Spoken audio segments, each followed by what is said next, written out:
नमस्कार शेतकरी मित्रांनो, वीज पुरवठा वेळेवर न मिळणे, अवेळी होणारे भारनियम आणि त्यामुळे होणारे पिकाचे नुकसान या समस्या तुम्हाला नवीन नाहीत, बरोबर? यावर एक कायमस्वरूपी उपाय म्हणून शासनाने सौर कृषी पंप योजना आणली. पण योजना तर खूप चांगली आहे, मात्र अनेकांना या योजनेचा नेमका फायदा कसा घ्यायचा हेच माहिती नाही.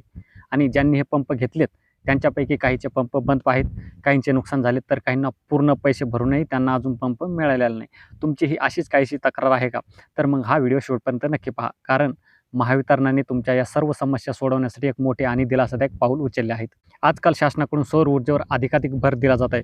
शेतीला योग्यरित्या आणि दिवसा वीज मिळावी यासाठी सौर कृषी पंप हे एखाद्या वरदानापेक्षा कमी नाहीत.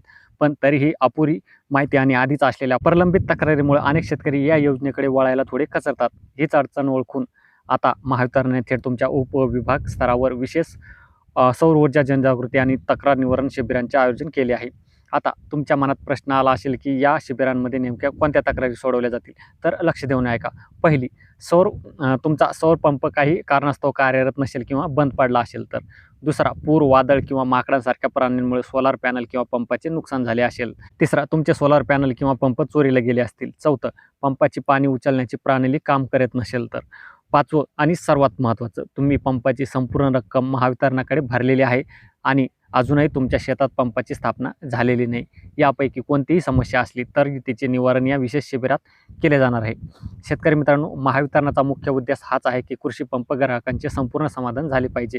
तुमच्या तक्रारीचे जलद आणि प्रभावी निवारण व्हावे, हा यामागचा हेतू आहे. त्यामुळे जेव्हा तुम्ही या शिबिरात जाल तेव्हा एक गोष्ट अजिबात विसरू नका. आपली तक्रार घेऊन जाताना सोबत तुमचा MT-ID किंवा ज्याला आपण MK-ID म्हणतो तो आणि तुमचे आधार कार्ड नक्की सोबत घेऊन जा. या कागदपत्रांमुळे अधिकाऱ्यांना तुमच्या प्रकरणावर लगेच आणि त्वरित कारवाई करणे शक्य होईल. तर मित्रांनो, जर तुमची किंवा तुमच्या आजूबाजूच्या कोणत्याही शेतकऱ्याची सौर पंपाबाबत काही अडचण असेल तर तुमच्या जवळच्या महावितरण उपविभाग कार्यालयात जाऊन या शिबिराची तारीख आणि वेळ नक्की जाणून घ्या. शासनाच्या या चांगल्या उपक्रमाचा फायदा घ्या आणि आपली रखडलेली कामे मार्गी लावा. ही माहिती अतिशय महत्त्वाची आहे, त्यामुळे तुमच्या गावातील प्रत्येक शेतकरी आणि WhatsApp ग्रुपवर हा व्हिडिओ नक्की शेअर करा. अशाच नवनवीन आणि खात्रीशीर माहितीसाठी आपल्या चॅनलला सबस्क्राईब करायला विसरू नका. भेटूया पुढच्या व्हिडिओमध्ये एका नवीन माहितीसह. तोपर्यंत राम राम.